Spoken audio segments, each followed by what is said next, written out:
It is truly amazing that this isn't illegal. Private equity companies are buying up hospitals, hospitals, selling them for parts, and then driving them into the ground.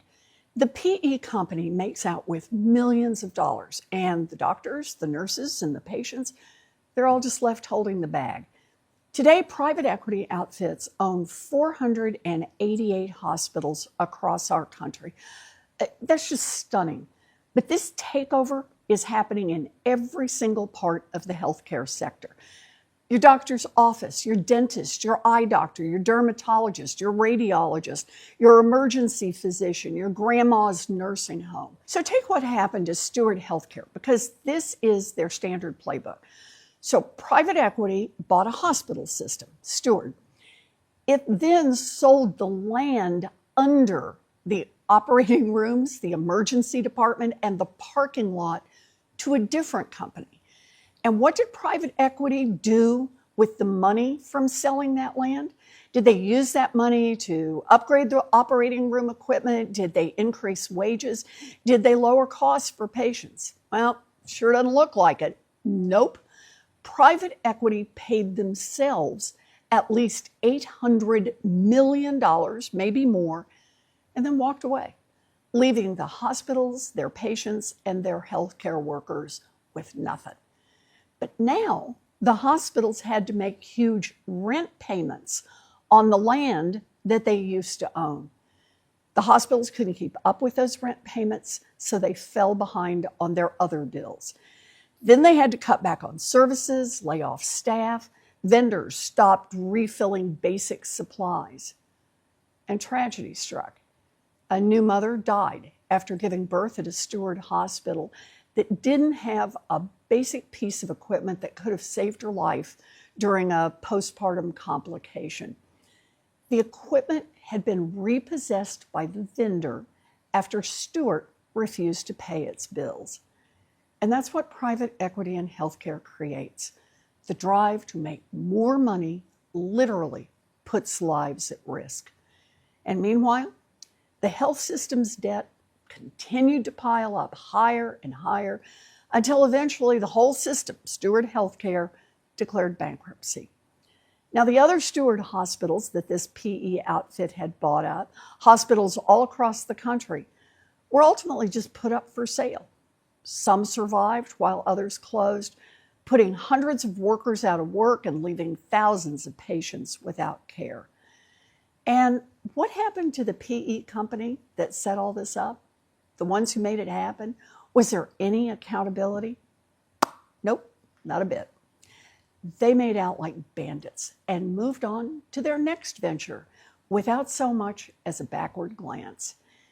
And the CEO of Steward, the one who helped engineer all this, Ralph Delatorre, well, he made out great too. A yacht, a private plane, another yacht, another private plane, fancy vacation home, renovated on the hospital's dime. Wow. And where is he today? I don't know.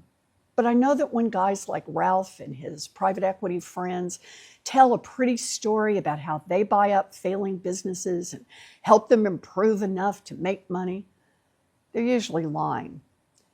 The big private equity outfits make a lot of money from buying up businesses and selling them off part by part, and often forcing them into bankruptcy. They leave a wake of destruction. Workers lose their jobs, small business suppliers don't get paid, and in the case of nursing homes and hospitals, patients, families, everyone suffers. We could do the private equity vampire movie here. The slick guys come in, bleed the company dry, and then walk away enriched, even while the company that's left behind dies. When I tell people about this, it seems that everyone has a story. You know, their dentist was bought out by private equity, and now an annual exam is more expensive, and everyone in the office is trying to upsell them on tests and procedures.